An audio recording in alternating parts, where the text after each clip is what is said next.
In today's digital world, just about any product can be purchased online.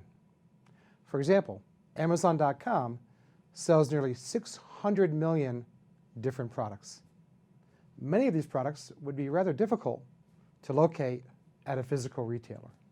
For example, if you were a University of Illinois fan living in Chennai, India, it would probably be quite difficult to find this University of Illinois scarf at your local retailer.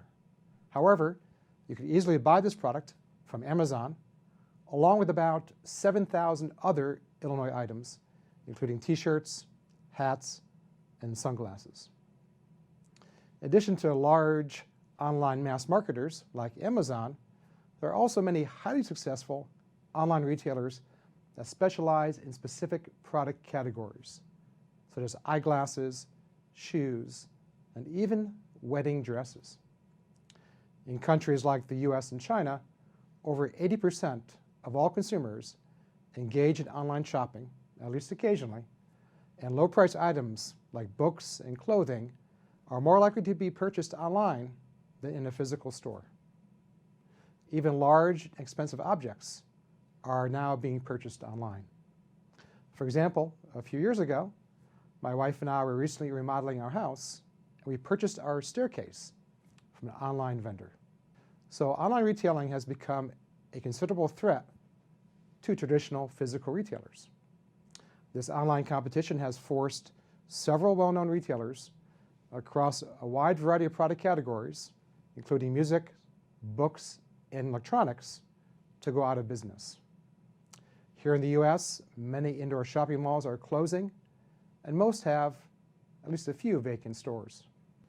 Due to this threat of online retailing, physical retailers have had to change how they do business. For example, most retailers have established websites that allow customers to both obtain information about their products and also buy them online. In addition, a growing number of retailers, such as Walmart, have made it easy for customers to order online and then pick up their products at the store.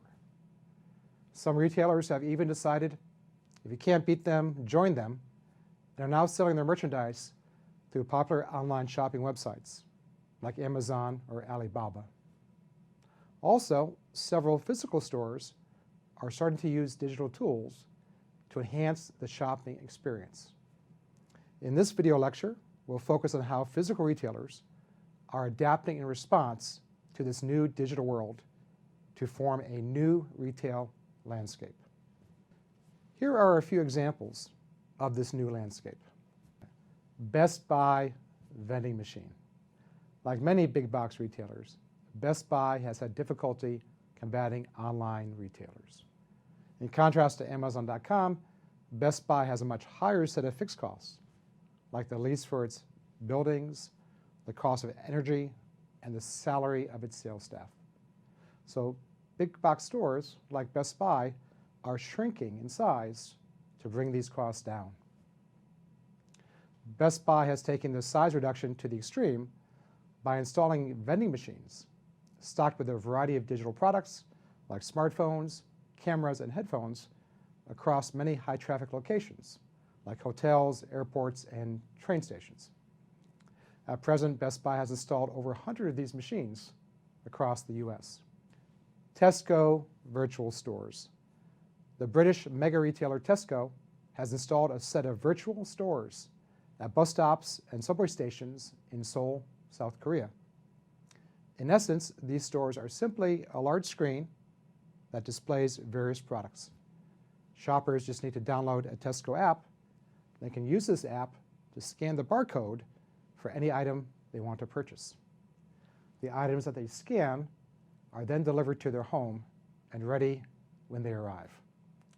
The Tesco app is one of the most popular shopping apps in Korea, and this virtual store concept is now being copied by other retailers in other countries. Beta, this new California-based retailer of consumer electronics, is quickly expanding, has locations across more than a dozen US states and also a growing presence internationally. Some of these stores are standalone and others are located within larger retailers like department stores and home improvement stores. Beta has very little physical inventory, and all of its products in their stores are displayed out of the box, and customers are encouraged to touch and try them out. Each product also has a tablet next to it that provides product information and allows for easy ordering. Their stores also have a number of cameras that keep track of what products customers are browsing and touching. Perhaps the most interesting feature of Beta is that it doesn't make any money from customer sales. Instead, manufacturers pay Beta to carry their products in their stores. These three stores are great examples of a new emerging phenomenon that I call new retail. In essence, new retail is a collection of strategies, some physical, some digital, that physical retailers are using to react to the changes of operating in a digital world. Now, there are lots of interesting issues surrounding retailing in a digital world. For the purpose of this discussion, I'd like to focus on three key observations about this new retailing landscape. First, location, location, location. According to many real estate experts, location is the single most important factor when it comes to selling a home. Thus, it is better to have a bad house in a good neighborhood than a good house in a bad neighborhood. The importance of location also extends to retailing. A substantial body of research shows that online retailing is heavily affected by location. For example, people who have access to well-priced physical stores are less likely to shop online.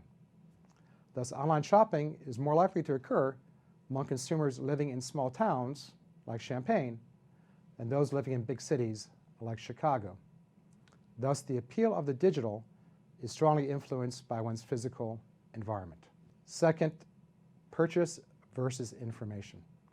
In addition to providing a means of purchase, digital retailers also provide a considerable amount of product information.